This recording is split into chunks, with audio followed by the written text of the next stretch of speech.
But, Micah, they can't think about that just yet. All eyes on the title race. Does today's result change anything, do you think? Not particularly, no. I think if he asked us before, which he did, with Man City, I think it was going to be a comfortable result. You know, when you look at the fixtures there, it was always the Everton one was always going to be tough because of David Moyes and how he sets up his teams. A very good team. But Bournemouth and what they're fighting for this season, potentially Champions League, and the way they play, when they go on the counter-attack, they really go with pace and power. So I'm looking at that game thinking they could cause Man City problems. On the flip side of that, because they do play and the stretch, Man City could actually counter them as well. So that'd be an interesting game. For Arsenal, they've just got to do what they've been doing all season. We mentioned moments in the game. Some would say they got the rub of the green against West Ham. But I think the thing is, with Arsenal, we're constantly saying, have they got the leaders to take them over the line? And I think they've shown up until this point they have, because they've stayed in. Maybe some of the results they've not played as well as they'd like to play, but in terms of staying in the game and being in a position where they're favourites now, no one can say they're bottling it anymore. I said a couple of weeks Arsenal are not bottling it. It's just the fact that they wasn't playing well. They got a good game against Fulham. It sort of turned their fortunes, and then against West Ham. They played well here as well, didn't they? They were unlucky. They were unlucky here, yeah. I think they were taking a lot from that performance, because since then they've done everything. No, but I think with that performance, yes, there was bits that you can take from it, but ultimately they lost the game. And you know what it's like as a footballer. Confidence is so key. And maybe the Arsenal of last season, maybe the confidence would have drained from them a little bit, but it doesn't think like it has this season. Because they did ride out that difficult period. You said going out of the domestic competitions, losing against Manchester City here as well. And regardless of how they played, they still had to overcome that hurdle, and they still had to come through what looked like it was going to be a decisive moment in their season, but actually has proved to be something that spurred them on. Yeah, absolutely. If you look at the Carabao Cup game as well, I think that was one where they've got a little bit of a lesson, didn't they, from City? But the next time they played them, they definitely took something from it. And you could see even afterwards, there was murmurings out at the dressing room. They took it as a positive of how well they played here. And since then, they've had obviously the weekend, whatever way you look at it. I think it's a foul, and they've got the right result. Could have gone the other way, but it hasn't. And now I just feel the opportunity they've got, Burnley at home on a Monday night football, the atmosphere is going to be red hot. I think they've got the players, the capability of playing against a side that's already been relegated.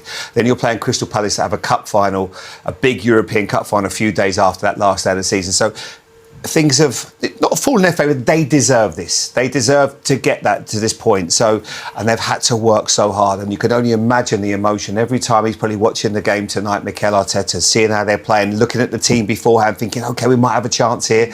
But they are relentless, City. They keep keeping you honest, if you like, and they have done that so well. But I just feel right now, after Sunday, at being in that game, I just think this is Arsenal's this season.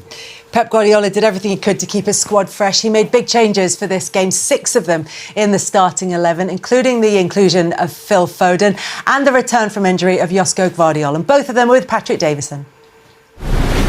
Guys, well played. Phil, not for the first time, the heartbeat of a City win. What did it mean to help the team like that after a spell where you've had to be a bit patient? Yeah, massively important at this stage of the season, with some fresh lads coming in.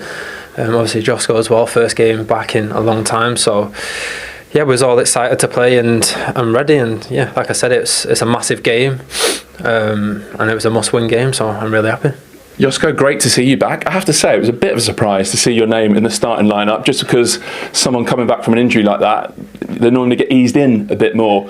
Surprised yourself, or was this always the game you were targeting? Yeah, I know what I mean. To be fair, I was surprised as well. I didn't expect my name in the starting 11. When did you find out? Like 2 hours, 3 hours before the kickoff. So at the end of the day, you need to be ready. I'm happy to be back. Happy to be in the starting 11, and we all know that we only got like 3 games left till the end of the season. So yeah, happy to be back and to get some minutes as well. So mentally then, what was that like, finding out you're going to play not too long till kick-off? How do you get yourself, I mean, I guess a couple of months ago that would be par for the course, you're used to it, you're doing it every week, but after a little bit of time out, there must have been some butterflies and some nerves. I would say it's normal, but I'm getting older and I'm more experienced than a couple of years ago, so I took as a man, and all you try to do is just to play as simple as you can, and that's all more or less. Yeah. Okay, Phil, talk us through assist number one, because we know like scanning is a massive part of one of your best qualities. How many times are you having to check your shoulder to build a picture so you can do that with obviously not being able to see where the player is?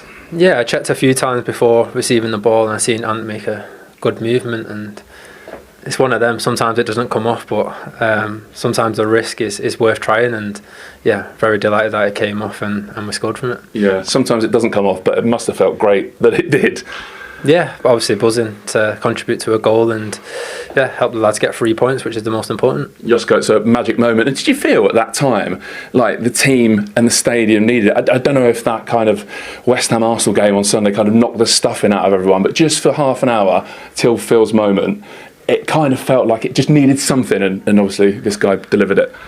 Yeah, of course, we know his quality. We know how good he is in small spaces, and for me, nice to hear, isn't it? Yeah, I know it's difficult to talk about yourself, but he's really good, and I enjoy to play with him. So to be fair, I didn't expect, but we know that he is capable of doing these things, and as you said, that's exactly something what we needed, and great assist, and well done, brother. That's lovely. Great pass for the second goal as well. So, yeah, the second goal, assist 2. Did you mean it? It's one of them. I thought the defender was coming a lot closer, so I've tried to just help it on to Omar. And so, yes. I did, yeah, but obviously it was a bit scruffy, and you have to say it. Do you believe him, Josko? I do believe him. I thought honestly the centre back was coming across. I didn't realise I had a little bit more time. Obviously his great pass as well. Made the goal, I would say. Yeah, and this is a bit of a hazy memory for me, but you nearly created one for Josko as well. There was a header, right? Yeah, across and close, wasn't it, Josko? My header. Your header. That's Phil. Yeah, it was close, but it would be too unreal to score a goal in my first game, so since my injury, so yeah, maybe in the next one. Yeah. Question kind of for both of you for different reasons. How tough has it been? What, in general? Yeah, I guess the perception is that it's been maybe a challenging season at times for you. You had a massive purple patch around the end of 2025, but how have you found it? Yeah, I would say I had a good half a season, first half of the season, and then dropped off a bit, and then I struggled to find my way in the team, and it happens with great players around you, quality players, when they're more at it than you, they're going to play. So yeah, I've had to wait and be patient, try and train hard as I can, and when you get your moment today, you just have to make the most of it, and it's a team game at the end of the day. If you want to win titles and trophies, it's all about a full squad, and everyone has to play the part. So yeah. Josko, for you, working your way back to fitness? Yeah, it hasn't been easy, but before after I got injured, I just thought to myself I'm gonna accept it as a new challenge. So I'm glad to be back, feeling good actually. I wouldn't say that I'm at my 100%, at my best, but it's normal. I need games, I need minutes together. Yeah. Last question to you then, Phil, because you're a veteran of winning Premier League titles. How do you see this race now, and how are you looking at it? Is it just a case of keeping them honest, taking them to the final day where anything can happen? Yeah, that's the aim. Just keep pushing and keeping them on the toes, and yeah, we're seeing a lot of things can happen on the final day. I've experienced it many times when the game doesn't go your way. So we just have to keep pushing and doing our part. Superb today. Josko, do you mind handing this over? Of course. Thank you, my mate. Thank you. Well,